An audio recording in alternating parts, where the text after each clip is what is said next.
Mag-asawang dalang bangkay ng kanilang 1-month-old na baby na sawi sa aksidente. Isang kalunos-lunos na trahedya ang sinapit ng mag-asawa na pumanaw sa isang aksidente habang daladala pa uwi ang bangkay ng kanilang isang buwang gulang na sanggol. Ang mag-asawa na nagluluksa pa dahil sa pagkawala ng kanilang anak ay nagpasyang iuwi ang labi nito upang bigyan ng huling hantungan.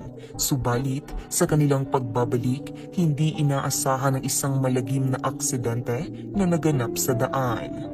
Nangyaring insidente sa Leon B. Postigo habang binabaybay ng mag-asawa ang kalsada pauwi sa kanilang bahay sa bayan ng Sindangan.